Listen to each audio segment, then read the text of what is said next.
ఈ రోజున మనకి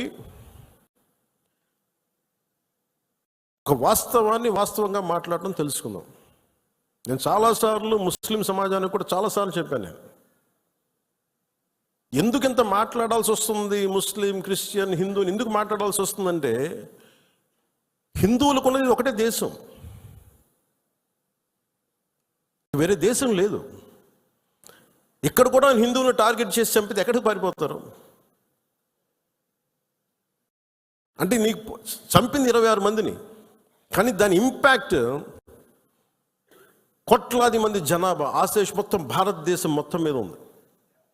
వెళ్ళి మీ ప్రధానమంత్రికి చెప్పుకో, మీ మోడీకి చెప్పుకో, మీ మోడీకి చెప్పుకో.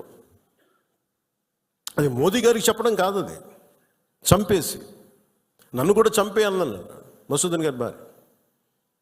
వెళ్ళి మా బిడ్డలు కూడా చంపండి, మీ మోడీకి చెప్పుకోపో. ఉగ్రతలు ఒకటే చెప్పాలనిపించింది. మోదీని అంటలేదు, ఇక్కడ మా అందరిని అంటున్నాం. ఇలాంటి సమయం, ఎలాంటి క్లిష్టమైన కష్టమైన సమయం కాబట్టి నిత్యం విమర్శించే మోదీ గారిని విమర్శించే నాయకులు కూడా ఈరోజు ఆయనకు మద్దతు తెలుపుతూ ఉన్నారు. దేశం అంత ఏకతాటిపైకి వచ్చింది మొట్టమొదటిసారి.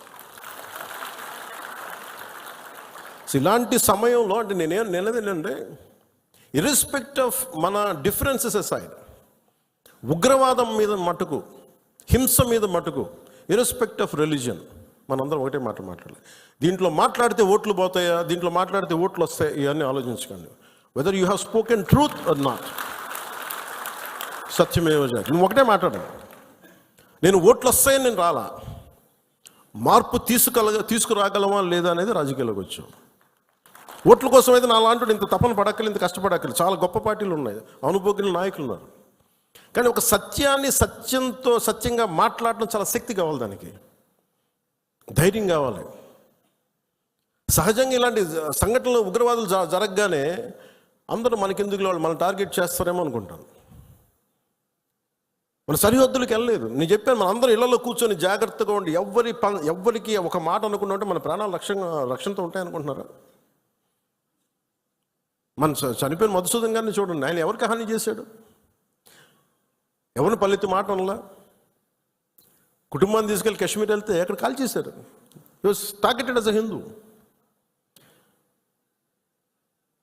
ఎక్కడో కూర్చోబెట్టి మత సామరస్యం చాలా చాలా అవసరం ఈ దేశానికి. చాలామంది మత కలహాలు క్రియేట్ చేయాలనుకున్నా కానీ కొంతమంది చేస్తుంటారు. దాన్ని మీరు అడ్డుకోవాలి. మీ కళ్ళ ముందు ఒక సంఘటన జరుగుతున్నప్పుడు మీరు అడ్డుకోండి. అది ఎవరైనా సరే, ఒక హిందూ కావచ్చు, ముస్లిం కావచ్చు, ఏమది తప్పు అంటే తప్పని చెప్పండి. మీరు ఆ ధైర్యం కావాలి మీ అందరికీ. ఎందుకంటే ఆ ధైర్యం లేనప్పుడు అప్పుడు మన పొలిటికల్ పార్టీగా మనం ఉండడం అనవసరం, ఒక పొలిటికల్ పార్టీ మెంబర్గా ఉండటం కూడా అనవసరం. హార్ష్గా చెప్పమని నేను చెప్పట్లా, గట్టిగా తీవ్రంగా చెప్పమని చెప్పట్లా, కానీ ఇబ్బందిగా ఉంది నువ్వు చేసే పని చెప్పాలి. కష్టం తెలియాలి కదా. ఇది మటుకు మనం నిర్ణయించుకోకపోతే మీరు అందరూ అసలు ఓటు వెయ్యని ఏముంటుందని, అసలు నాయకుడు కానోడు కూడా, ఇంట్లో సోఫాలో కూర్చొని కదలని వాడు కూడా, సార్ ఇది సెక్యులరిజం కాదు సార్, ఇలా మాట్లాడకూడదు అంటే ఏంటి? అంటే ముస్లిం కాని వాళ్ళు చచ్చిపోతేనే మాట్లాడాలి సెక్యులరిజం అంటే? హిందువులకు జరిగితే మాట్లాడకూడదా? That can be defined as secularism. ఇది సమస్య మన దేశంలో. అందుకని ఇలాంటి ఈరోజు నాయకులందరికీ, మన జన సైనికులందరికీ కూడా, అందరికీ కూడా నాకు ఒక విన్నపం ఏంటంటే, సెక్యులరిజం అనే పదానికి మీరు ఈ పడికట్టు డెఫినేషన్ మీరు తీసుకోకండి. ఇది మటుకు మీరు చాలా చాలా స్పష్టంగా తీసుకోవాలి. నేను చాలాసార్లు చెప్పాను, ముస్లిం సమాజంలో చాలామంది వచ్చి అడిగినప్పుడు, మీకు ఏదైనా ఇబ్బంది వస్తే మొట్టమొదటి గొంతెత్తేది నేను, మీకు గుర్తుపెట్టుకోండి. కష్టం వచ్చింది, ఎందుకంటే నేనేం మాట్లాడుతున్నానంటే, సార్ ఇది మనందరం ఇక్కడ, మనం పాకిస్తాన్ ఇస్లామిక్ రాజ్యం, అది the announced Pakistan is an Islamic nation. But India is not a, మనం చెప్పుకోవచ్చు కదా, this is a Hindu nation చెప్పచ్చు కదా. మనం ఎందుకు చెప్పము? మనం మన మూలాల్లో మతం అనేది ఒక విధానం అంతే. అందుకని మనం చెప్పాల్సిన అవసరం లేదు. అంటే ఈ సందర్భంగా ఇది ఏ భాషలో తర్జుమా చేసుకుంటారో తెలియదు, ఇది కశ్మీర్ దాకా వెళ్తుందో ఇంకొకటికి వెళ్తారో తెలియదు, కానీ ఒకటే ఉగ్రవాదులకి ఒకటే సందేశం. ఇది వరకు లాంటి భారతదేశం కాదు, ఇది కొత్త భారతదేశం. ఇది ఎందుకంటే మేము చాలాసార్లు విసిగిపోయి ఉన్నాం, మీ ఇష్టానికి వచ్చి కాళ్ళు చంపుతానంటే ప్రాణాలు ఎలాగో పోతాయి మాకు తెలుసు. As well as will fight and let our life go. దాన్ని సిద్ధపడే వచ్చాం రాజకీయాల్లోకి. ఉత్తిని ఎందుకు వస్తాం? పదవులుగా. పదవులు లేకపోతే మనకి ఏమొస్తుంది? ఇంకా బాగుంటుంది పదవులు లేకపోతే, స్ట్రెస్ ఉండదు. అందుకని పదవులు ఆశించేది ఏది ఎవరైనా సరే ఇది బాధ్యత. ఇది మనందరం బలంగా మాట్లాడాలి. అలాగే ఈ సందర్భంలో పోయిన ప్రాణాలని మనం ఎలాగ తిరిగి తీసుకురాలేము. పెద్ద ఎర్నింగ్ మెంబరు చనిపోయాడు కుటుంబంలో, మధుసూదన్ గారి కుటుంబంలో. సో మనందరి తరపున, మీ అందరి తరపున, పార్టీ తరపు నుంచి ఆయనకి ఒక 50 లక్షల రూపాయలు ఆయన కుటుంబానికి అందజేస్తున్నాం. అని నాకు ఎప్పుడు డబ్బులు అనౌన్స్ చేయడం ఇబ్బందిగా ఉంటుంది.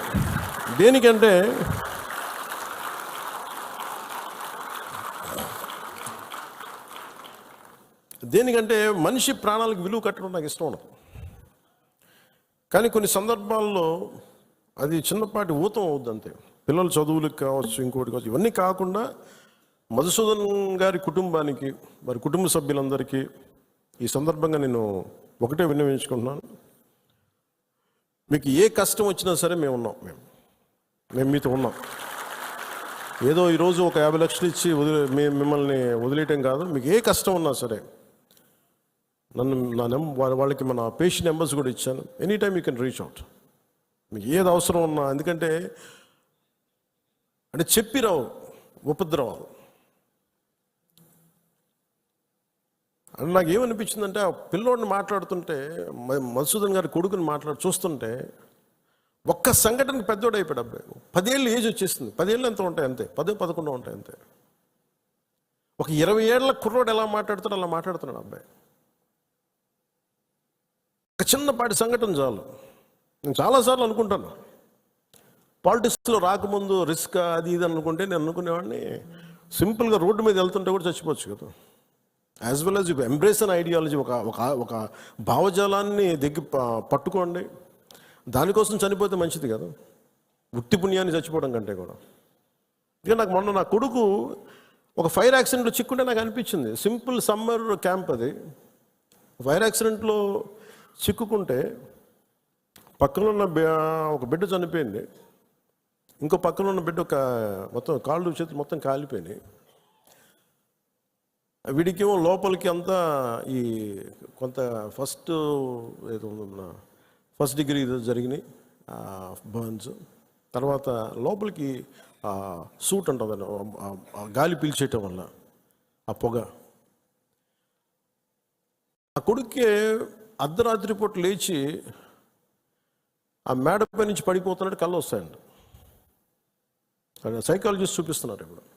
అలాంటిది మధుసూదన్ గారి పిల్లల్ని చనిపోయిన ఇన్ని కుటుంబాల తాలూకు మీరు వాళ్ళు ఆలోచించండి. వాళ్ళు పడుకుంటే నిద్ర పడద్దా? తుపాకులు వస్తాయి, తుపాకీ చప్పుళ్ళు వినిపిస్తాయి, భర్త హాహాకారాలు వినిపిస్తాయి, తండ్రి ప్రాణాలు కోల్పోవడం వినిపిస్తాయి. ఎంత ఘాతుకం అది. ఒకటి చనిపోవడం, ప్రాణాలు కోల్పోవడం ఒకటైతే, మానసికంగా దాన్ని తేరుకొని బయటికి రావడం చాలా చాలా కష్టం.